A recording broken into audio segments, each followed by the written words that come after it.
আসসালামু আলাইকুম। অনেকেই যোগ দিবে। একটু দেরি করি, হ্যাঁ? কয়েক সেকেন্ড।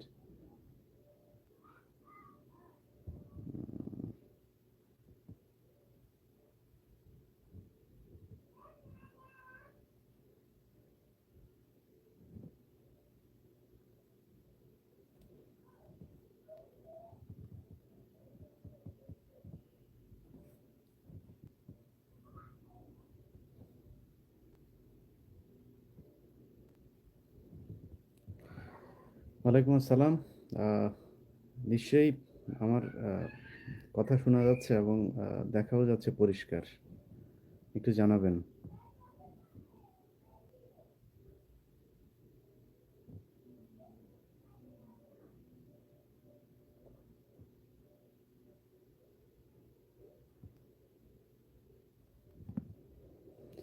জি, মনে হচ্ছে আ আচ্ছা, শোনা যাচ্ছে। আ বিসমিল্লাহির রহমানির রহিম। আজকে অনেকদিন পরে আমার আ YouTube চ্যানেলে লাইভে আসলাম। হুম, চ্যানেলটা অনেকের মধ্যে অনেক ধরনের সংশয় তৈরি করে যে আসলে আমার চ্যানেল কোনটা? কারণ আমার ভিডিও অনেকেই নিয়ে তারপর আপলোড দিচ্ছে। আ যে কারণে চ্যানেলটাও জানা দরকার। আপনারা যতটুকু সম্ভব এটা মানুষকে জানানোর চেষ্টা করবেন যে আসলে আমার চ্যানেল আসলেই কোনটা। আমার পেজটা নিয়েও একই ধরনের ঝামেলা হচ্ছে। যাই হোক, উম বাংলাদেশের আপনারা কেমন আছেন সেটা আর জিজ্ঞেস করলাম না। কারণ আপনারা সবাই জানেন দেশের অবস্থা কি, কিভাবে চলছে দেশ। তো এই সপ্তাহ এবং অর্থাৎ গতকাল এবং গত সপ্তাহ এই পুরো সপ্তাহটাই ধর্ষণের উপরে ছিল বাংলাদেশ। গত সপ্তাহে আ নূরের বিরুদ্ধে ধর্ষণের যে ঘটনা সেটার নিয়ে চলেছে। আর এই সপ্তাহে হচ্ছে নতুন আমাদের সোনার ছেলেদের ধর্ষণ। গত সপ্তাহ থেকে আমার যারা ফ্যান ফলোয়ার আছেন তাদের সবাইকেই আমি হয়তো শেষে আপনাদের অনেকের প্রশ্নের জবাব দেব। আগে একটু কথা বলে নিই, হ্যাঁ? তো নুরুর পক্ষে কেন কথা বলিনি, নুরুর বিষয় নিয়ে কোনো কথা বলছি না। আসলে এমন একটা জায়গায় আমাদের দেশের মিডিয়া এবং এই বর্তমান সরকার এবং ভারতের গোয়েন্দা সংস্থা মিলে জামায়াত শিবির এই জায়গাটাকে এমন জায়গায় নিয়ে গিয়েছে, আল্লাহর সাথে শিরক করলে আপনি মারা গেলে আপনাকে হয়তো জান্নাতে নিতে পারে। আপনি শিবির করে মারা গেলে বোধহয় আপনাকে আপনার সেই সুযোগ আর থাকবে না। এরকম একটা পর্যায়ে নিয়ে গিয়েছে। যেই কারণে আমি আমাকে নিয়ে ভিপি নূর কয়েকদিন আগে কিছু কথা বলেছিলেন, ফেসবুকে পোস্ট করেছিলেন। সেটা নিয়ে ভিপি নূরকে শুনতে হয়েছে যে, আমরা নাকি জামাত শিবিরের এজেন্ডা নূরের সাথে মিলে তারপর করছি। যে কারণে আর আমি এই নূরের বিষয়টা নিয়ে কোনো কথা বলিনি। আ নূরের ব্যাপারে আপনারা যা জানার সবাই ইতোমধ্যে জানেন। এটা নিয়ে বলার প্রয়োজন আছে বলে আমি মনে করি না। কারণ বাংলাদেশের মানুষ খুব ভালো করেই বুঝে যে আসলেই কি ভিপি নূর ধর্ষণ করেছে কি করে নাই। এই জিনিসটা আমার নতুন করে জানানোর কোনো কিছু নাই। সে কারণে আমি নিজে জানাইওনি। অনেকেই বলছেন সাউন্ড বোধহয় একটু কম শোনা যাচ্ছে। আমি চেষ্টা করব আপনাদের সাউন্ড পরিষ্কার করার।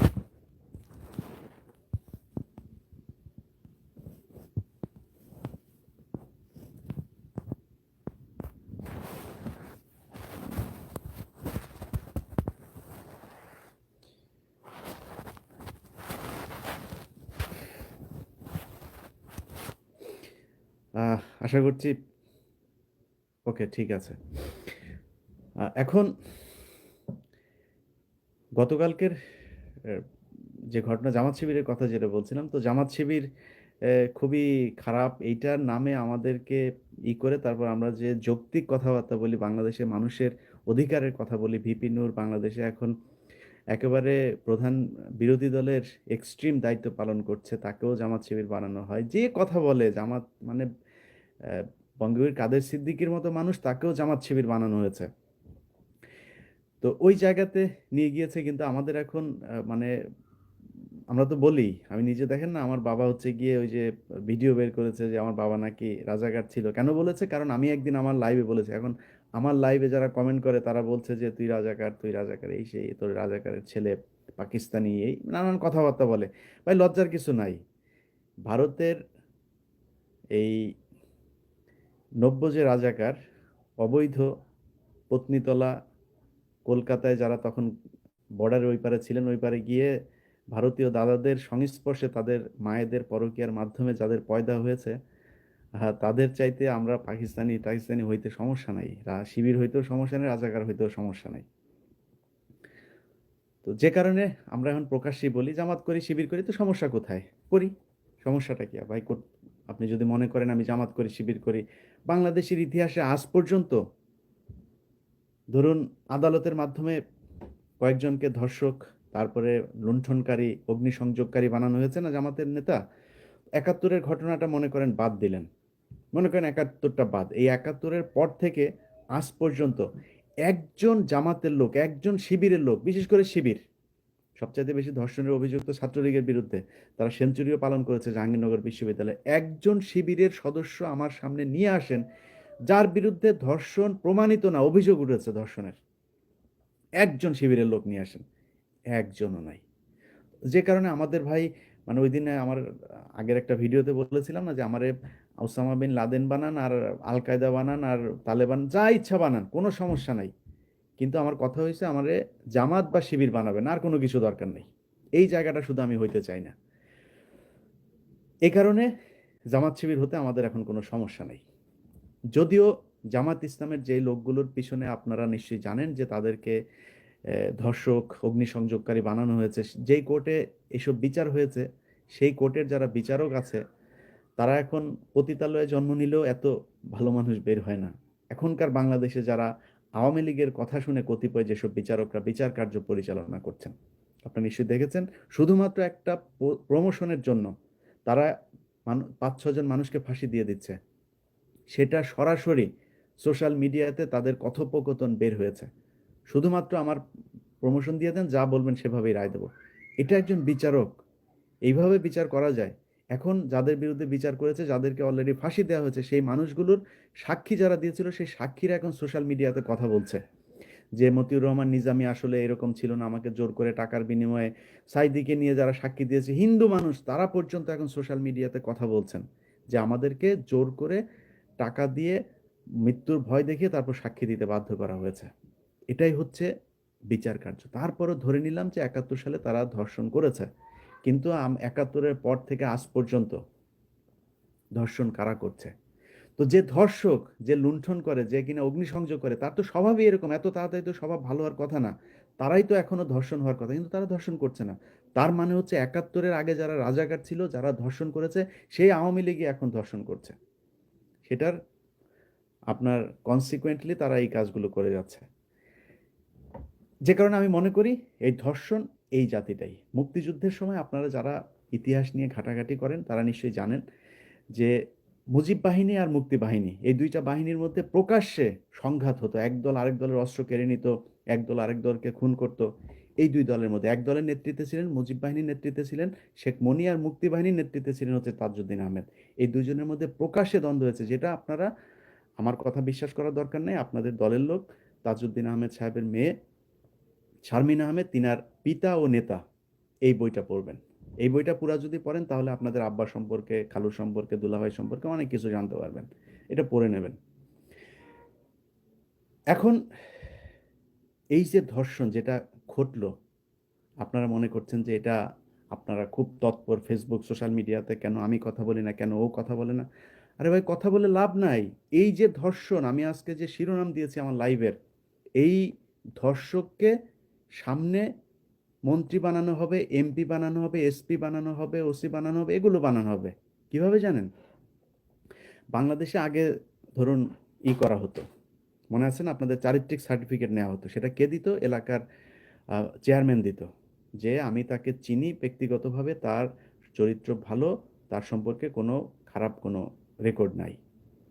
এখন বাংলাদেশে এক ধরনের চারিত্রিক সার্টিফিকেট দেওয়া হয়। সেটা কি জানেন?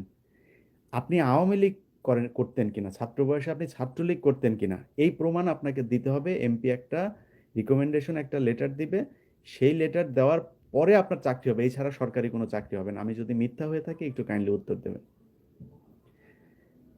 তো সেটা হচ্ছে এখন চারিত্রিক সার্টিফিকেট। ওই চারিত্রিক সার্টিফিকেটে এমসি কলেজের ছাত্রাবাসে একজন মানুষের স্বামীকে বেঁধে রেখে স্ত্রীকে ধর্ষণ করেছেন কি করেন নাই, ইট ডাজেন্ট ম্যাটার। আপনি ছাত্রলীগ করতেন কিনা এটাই ম্যাটার করে। এটাই আপনার চাকরি পাওয়ার জন্য সবচাইতে বড় যোগ্যতা। বাংলাদেশ কি শেখ হাসিনারা শেখ মুজিবের বাপের, তাদের বাপের বাংলাদেশ যে তাদের দল করতে হবে, না করলে সরকারি চাকরি হবে না? সরকারকে ট্যাক্স কি শুধু আওয়ামী লীগ দেয়, আর কেউ দেয় না? এই বাংলাদেশে আমরা এখন বসবাস করছি, যে কারণে আজকে যারা বলছেন যে এটা নিয়ে কথা বলতে, ভাই আমরা আজকে কথা বললাম, মনে করেন কথা বলছি আজকে, কালকে আদালতে যাবে, আপনি জানবেন, আমি জানবো যে সে কোন আসামির জামিন হলো, কোন আসামি আসলে গ্রেফতারি হলো কিনা। এখন যদি আজকে শিবিরের কোনো ছেলে যদি এই ঘটনার সাথে জড়িত থাকতো, মুন্নি শাহ থেকে শুরু করে যত আমাদের কথিত নারীবাদী আছে, সব ছায়া ব্লাউজ খুলে তারপরে পেন্টি আর ব্রা পরে দেখতেন রাস্তার মধ্যে নেমে গিয়েছে, যে আসো, এই যে যারা আমাদের পর্দায় রাখতে চায় তারাই আসলে ধর্ষক, আমরা আসলে ন্যাংটা হয়ে তোমাদের সবাইকে একটু জিনিসপত্র দেখাই, এগুলো বলতো। কিন্তু আজকে কিন্তু তারা নাই। আজকে তাদের টক শোতে গিয়ে তারপরে এদের বিরুদ্ধে কথা বললেও খুব পেঁচিয়ে গুছিয়ে, তারপরে প্রথম আলোর মতো পত্রিকা, নাস্তিক মতিউর রহমানের পত্রিকার মধ্যে যে লেখা হয়েছে, আপনার শিরোনাম দেখে আঁতকে উঠলাম, ছাত্রলীগের কক্ষের সামনে ধর্ষণ। মতিউর রহমান ছাত্রলীগ বলতে শরম করে? তোরা গিয়ে বাড়িতে মহিলা টহিলা যা আছে এদেরকে পতিতালয়ে দিয়ে ব্যবসা করে খা, এই পত্রিকা চালানোর দরকার নাই। পত্রিকা চালায় মানুষকে, মানে এগুলি করে, মানে সাংবাদিকতার যে পেশা, এই পেশাকে কলঙ্কিত করার দরকার নাই। গিয়ে নিউজে নুরুল কবিরের কাছে গিয়ে প্রাইভেট পড়। মতিউর রহমান থেকে শুরু করে যারা এখন সাংবাদিক, যত কয়টা পত্রিকার সম্পাদক আছিস, সব কয়টা গিয়ে তারপরে এই নুরুল কবিরের কাছে প্রাইভেট পড়, কেমনে সাংবাদিকতা করা লাগে ওটা শিখ আগে, তারপরে সাংবাদিকতা করতে হয়। একজন লিখছেন যে এখানে ইন্ডিয়ান কিছু জারজ কমেন্ট করছে। ভাই, ইন্ডিয়ান জারজ কমেন্ট করছে না, এগুলো আমাদের দেশের দুইটা গোয়েন্দা সংস্থার কিছু, আপনারা এখন বিভিন্ন দেখবেন টকশোতে কিছু বাজে কমেন্ট আসে আওয়ামী লীগের পক্ষের মনে হয়, সব ফেক আইডি।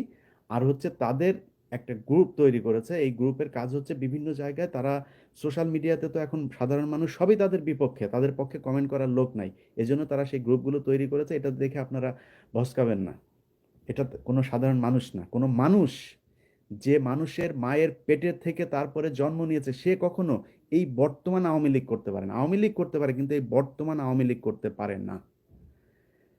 জবাব দেয়া লাগবে, এই পার কিংবা ওই পার, জবাব আপনাকে দিতেই হবে।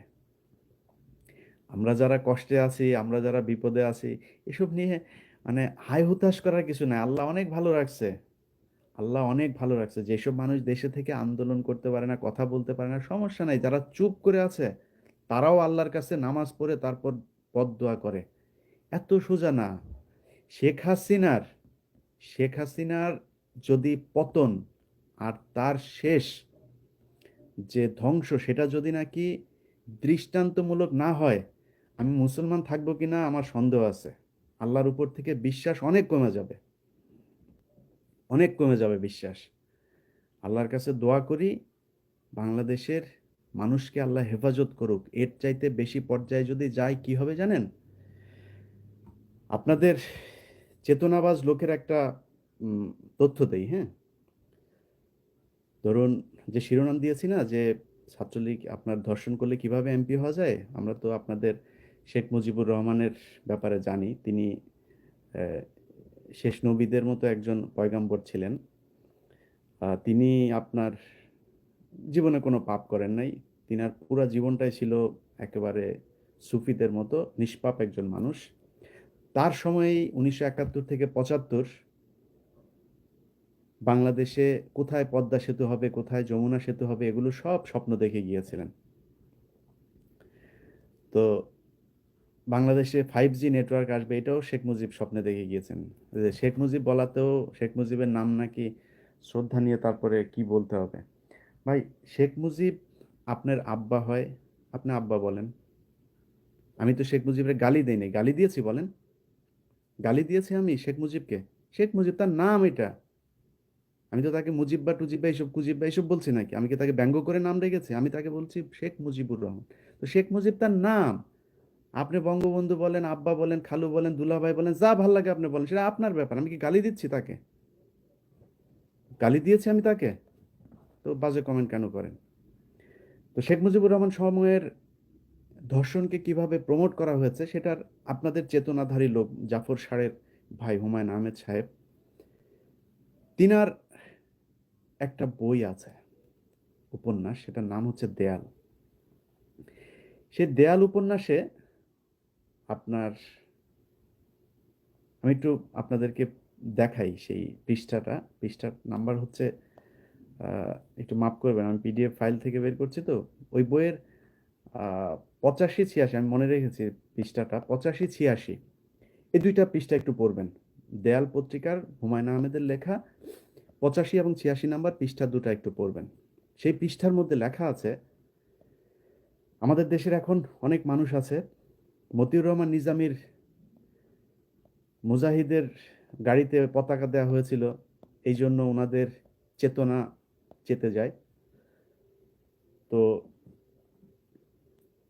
আপনারা যারা এখন এই মুহূর্তে দেখছেন, এই এই আমার এই ইয়েটা একটা স্ক্রিনশট নিয়ে নেন। যারা পিডিএফ ফাইল থেকে আপনারা নিতে পারেন, আমি একটু সময় দিলাম, এটা একটু স্ক্রিনশট নেন। এটা হচ্ছে 85 নাম্বার। আর আর পরেরটা হচ্ছে আপনার, এই হচ্ছে 86 নাম্বার। এই দুইটা স্ক্রিনশট নিয়ে রাখেন।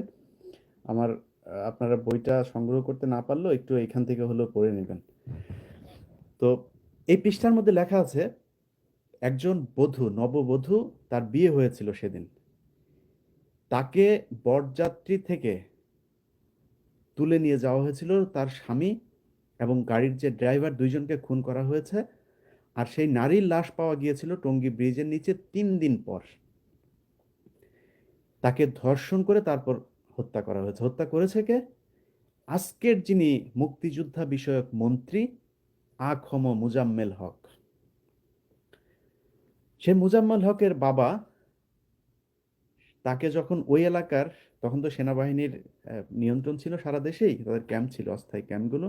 টঙ্গী অঞ্চলের ক্যাম্প ছিল মেজর নাসের নামে একজনের নিয়ন্ত্রণে। তিনি এই ঘটনা শোনার পর এই আ.খ.ম. মুজাম্মেলকে গ্রেফতার করেন। গ্রেফতার করে নিয়ে যান তাদের ক্যাম্পে। এরপর মুজাম্মেলের বাবা হচ্ছে গিয়ে এই ঘটনা জানেন। জেনে মুজাম্মেলের বাবা সেই ক্যাম্পে যান, গিয়ে তাকে থ্রেট করেন যে দেখেন, এটা রাজনৈতিক পর্যায়ে নিয়ে যাবেন না, নিয়ে গেলে আপনি বিপদে পড়বেন, আমার কোনো সমস্যা হবে না, আমি কিন্তু বঙ্গবন্ধুর কাছে তারপর নিয়ে যাব। বঙ্গবন্ধুর কাছেই যায়, সে ছাড়ে নাই, সে বলছে আমি এটা শেষ দেখে ছাড়বো। বঙ্গবন্ধুর কাছেই নিয়ে যায়। নিয়ে যাওয়ার পরে বঙ্গবন্ধু বলেন, ওদের এত সাহস, আওয়ামী লীগের লোকজনকে এরকম করে। পত্রিকা, এই উপন্যাসটা একটু পড়বেন, হ্যাঁ, আমি কিন্তু মানে গাল গল্প বলছি না। এরপরে শেখ মুজিব উল্টো সেই নাসির সাহেবকে শাস্তি দেন। নাসির সাহেবকে শাস্তি দেন। এখন যারা গাজীপুরে আছে, আ.খ.ম. মোজাম্মেল হক সাহেবের লোকজন, তারা আবার এটার একটা ব্যাখ্যা তৈরি করেছেন। সেই ব্যাখ্যাটা হচ্ছে কি, এই মুজাম্মেল আর সেই মুজাম্মেল না। হুমায়ুন আহমেদের বইতে স্পষ্ট ভাষায় লেখা আছে, তৎকালীন ওই জায়গার জেলা আওয়ামী লীগের সভাপতি, তিনার ছেলে মুজাম্মেল হক। ওই সময় আওয়ামী লীগের সভাপতি কে ছিল এটা একটু জেনে নেবেন। একটু জেনে নিয়ে তারপরে এটা বলতে আসবেন। সেই ব্যক্তি জেলা জেলা আওয়ামী লীগের ওই জায়গায় সভাপতি ছিলেন এবং সেই ব্যক্তি রক্ষী বাহিনীর সদস্য ছিলেন। অতএব এই মুজাম্মেল আর সেই মুজাম্মেল একই ব্যক্তি। সেই মুজাম্মেলকে বানানো হয়েছে কি, মন্ত্রী, তাও মুক্তিযুদ্ধ বিষয়ক মন্ত্রী। আজকে যারা ছাত্রলীগের আপনার ধর্ষণ করেছে, আপনি মনে করছেন বিচার হবে? কখনোই না। এরই মধ্যে শুরু হয়ে গিয়েছে ফেসবুক, সোশ্যাল মিডিয়া, বিভিন্ন পত্রিকা তাদের পক্ষে বিপক্ষে লেখা। কিভাবে সম্ভব? কিভাবে সম্ভব আমার একটু বুঝান, যে আপনারা মনে করছেন যে বিচারটা হবে। আসলেই সম্ভব এই বিচার? বাংলাদেশের বিচার যদি হতে হয়, তাহলে মূল যে জায়গা, সেই জায়গাটাকে আপনার সরাতে হবে। শেষ করে দিচ্ছি। শেষ করার আগে বলতে চাই যে যারা মনে করেন যে বাংলাদেশে সবাই খালি খারাপ, খালি শেখ হাসিনা ভালো আর সব খারাপ, তাদের উদ্দেশ্যে বলতে চাই, একজন স্বাস্থ্য মন্ত্রণালয়ের গাড়ি চালকের আপনার ১০০ কোটি টাকার মালিক। গাড়ি চালকের কি কোনো পেপার সই করার ক্ষমতা আছে? সে গাড়ি চালক কিভাবে টাকা নিলেন মানুষের কাছে? ফাইলটা সই করিয়ে তারপর টাকা নেন নাই? সেই ফাইলটা কে সই করেছে? তার বিচার করেছেন? সেই সময় যে মন্ত্রী ছিল, সেই মন্ত্রীর বিচার করেছেন? ডিজির বিচার করেছেন? করেন নাই। এখন ২-১ টা পত্রিকাতে যখন তাকে নিয়ে নিউজ এসেছে, তখন আওয়ামী লীগ তাকে নিয়ে কথা বলছে। তার আগে কথা বলেছেন? তার আগে তো বলেন নাই। এর মানে হচ্ছে আপনারা এসব গোপন করতে চান। দুদিন আগে শেখ হাসিনা সরকারি কর্মকর্তাদের উদ্দেশ্যে বলেছেন যে, "আপনারা কে কি বলল, কে কি লিখল দেখার দরকার নেই। আপনারা আপনাদের মতো কাজ করেন।" এটাই হচ্ছে বর্তমান আওয়ামী লীগের রাজনীতি। অতএব ভোট চোরদের যদি আপনি সরাতে না পারেন, তাহলে চালচোর আর ধর্ষক যারা পুরা রাষ্ট্রকে ধর্ষণ করেছে, সেই ধর্ষকদেরকে যদি সরাতে না পারেন, তাহলে এই ১ জন ২ জন ধর্ষণকারীকে বিচার করতে পারবেন না। আজকে তাকে করেছে, পরশু আরেকদিন করে। চিন্তা করতে পারেন, একটা মেয়ে স্বামীকে নিয়ে দিনের বেলায়, দিনে দুপুরে একটা কলেজে ঘুরতে গিয়েছে, যেটা পাবলিক প্লেস। সেখান থেকে ধরে নিয়ে একটা মেয়েকে ধর্ষণ করে, এটা কত বড় সাহস হলে তারপরে এই কাজটা করতে পারে? একটু চিন্তা করেন। ভিপি নূর বাংলাদেশে এখন একটা জাগরণ তৈরি করেছে। কথাবার্তা বলে লাভ নেই ভাই। যাদের ক্ষমতা আছে, সুযোগ আছে, ভিপি নূরের পাশে গিয়ে দাঁড়ান। রাজপথে তাদেরকে প্রতিহত করতে হবে। এছাড়া কোনো উপায় নেই। আর আমরা আবার এগুলো বললে বলে যে, "তুই বিদেশে পড়ে আছিস কেন?" বেটা, বিদেশে আমি পড়ে আছি কারণ আমি বাংলাদেশের জাতীয় নেতা, এই কারণে। আমি বাংলাদেশের জাতীয় নেতা। যদি ওই ৪ নেতা যদি নাকি ইন্ডিয়াতে বসে দেশের স্বাধীনতা যুদ্ধ করতে পারে আর প্রধানমন্ত্রী হয়ে যাইতে পারে দেশের, পাকিস্তানে বসে যদি কেউ আব্বা হয়ে যাইতে পারে, আমি আমেরিকাতে বসে দাদা হইলে সমস্যা কি? আমারে জাতির দাদা বল। অতএব যার যেই সুযোগ আছে সে সেটা কাজে লাগান। এদের বিরুদ্ধে মুখ খুলতে হবে, এদের বিরুদ্ধে রাস্তায় নামতে হবে। যার যেখানে যা করার সেটা করতে হবে। তা না হলে এই ১ জন ২ জন ধর্ষণের বিচার চেয়েও লাভ নাই, এই বিচার হবেও না। ভালো থাকবেন। আল্লাহ হাফেজ।